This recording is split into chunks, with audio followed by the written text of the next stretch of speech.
Salam alaikum wa rahmatullahi wa barakatuh, chers tous. Bienvenue une fois encore de plus sur la plateforme de l'ONG Aide Service Education. Je suis votre professeur de physique-chimie, Monsieur Dino Mahmoud. Nous allons voir la seconde séance sur le test d'identification de quelques ions. Suite et fin, Inch'Allah.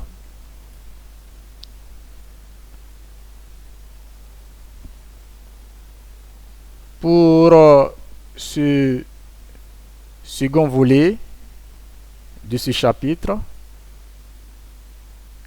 nous pouvons nous référer au tableau récapitulatif des tests d'identification des cations.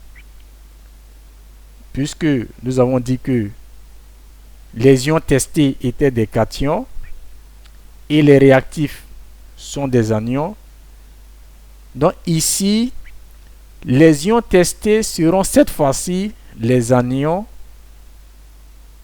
et les réactifs seront bien sûr les cations.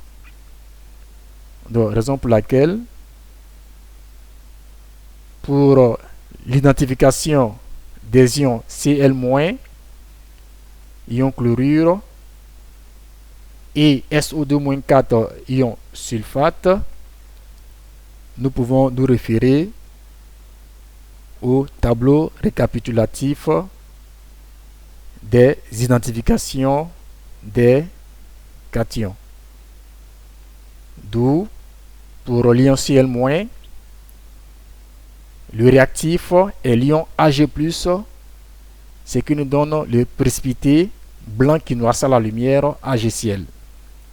Et pour l'ion sulfate, l'anion ion sulfate, le réactif sera le Ba2+ ion barium, d'où le BaSO4 qui est un précipité.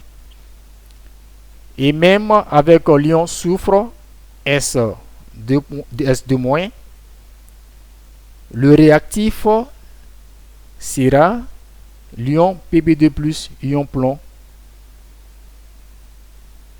Voilà pour ce qui est du rappel quant à l'identification des anions tels que l'ion chlorure Cl-, ion sulfate SO2-4 ou encore l'ion soufre S2-. Nous pouvons une fois encore de plus se référer au tableau récapitulatif des identifications des cations. Nous allons voir à présent des nouveaux anions tels que l'ion carbonate CO2-3. On a dit qu'on dispose d'une solution de carbonate de sodium. Carbonate de sodium a pour formule chimique Na2CO3, constitué par les ions Na+, qui est un cation, et CO2-3 qui est un anion. Donc nous équilibrons les charges. Nous avons ici 2-, il faut donc mettre 2 au niveau donc de Na+ pour équilibrer les charges. Donc c'est qui donne 2+, 2-, neutralité électronique. Donc par addition d'acide sulfurique, c'est H2SO4, l'acide sulfurique. Nous avons les ions H+. H+, ça c'est l'ion hydronium, qui est un cation, et SO2-4 est l'ion sulfate. Nous équilibrons les charges 2+, 2-, neutralité électronique. Le mélange va produire un dégagement gazeux, qui est le dioxyde de carbone CO2 qui trouble l'eau de chaux. Et nous avons dit tantôt, pour ce qui donne comme résultat identification des ions, nous pouvons simplifier la réaction. La raison pour laquelle nous avons utilisé l'ion carbonate CO2-3 et l'ion hydronium H+. Les charges étant équilibrées, ce qui nous donne le dégagement gazeux CO2 plus l'eau. Et il est également possible de faire le test de l'ion carbonate par addition d'ion Ca2+. Ca2+ est l'ion calcium. Et ces ions sont prépondérants dans l'eau de chaux. Dans une solution de carbonate de sodium, toujours Na plus CO2-3, nous l'avons vu plus haut, on observera un trouble blanc de carbonate de calcium CaCO3. D'où CO2-3 plus Ca2+, nous avons CaCO3. Et ceci donne également un dépôt. Quant à l'ion nitrate NO-3, nous allons utiliser préalablement dans un tube à essai du nitrate de sodium NaNO3. Et nous allons verser quelques gouttes d'une solution toujours d'acide sulfurique. Il va donc se dégager un gaz roux, le NO2. Le NO2 n'est rien d'autre que le dioxyde d'azote.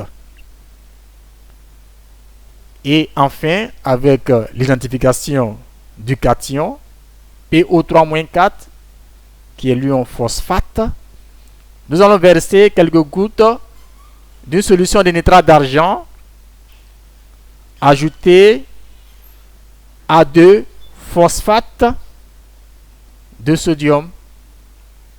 Sulfate de sodium, nous avons l'ion phosphate à l'intérieur, PO3-4, et le sodium Na+. Et cela va conduire à la formation d'un précipité jaune de phosphate d'argent, Ag3PO4. Je vous demande donc de essayer de traduire l'équation menant à Ag3PO4. Voilà pour ce qui est pour le test d'identification de quelques anions.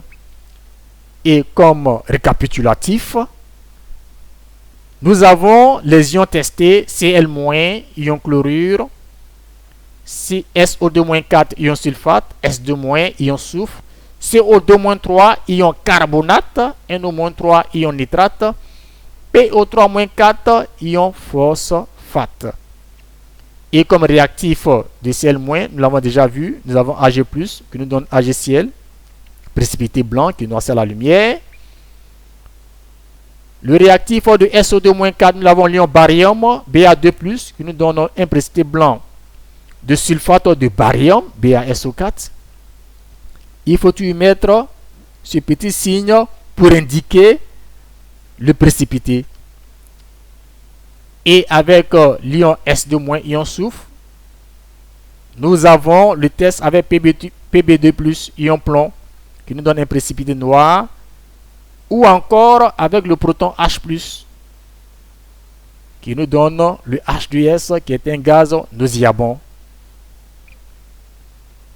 Et avec l'ion carbonate CO2-3, nous avons un premier test avec une solution contenant l'ion H+, ion hydronium, ce qui nous donne avec ce premier test avec l'ion H+, un dégagement gazeux, le dioxyde de carbone en CO2. Il faut donc mettre ce signe pour montrer le dégagement gazeux. Et avec le Ca2+, ion calcium, nous avons le CaCO3 qui est un trouble blanc. Et j'ai dit que c'est un dépôt qui n'est pas loin d'un précipité. Et avec l'ion nitrate, nous allons utiliser le cuivre métallique plus l'acide sulfurique, ce qui va nous donner un gaz roux, le NO2. Et avec l'ion phosphate PO3-4, nous avons comme réactif Ag+, qui nous donnera un précipité jaune de phosphate d'argent Ag3PO4, que j'ai donc demandé de donner l'équation menant à cette précipitation. Voilà pour ce qui est du test d'identification des anions. Nous avons à présent terminé ce chapitre sur le test d'identification de quelques ions et nous vous attendons pour des questions pour plus d'éclaircies. Sur ce, assalamu alaikum wa rahmatullah wa barakatuh.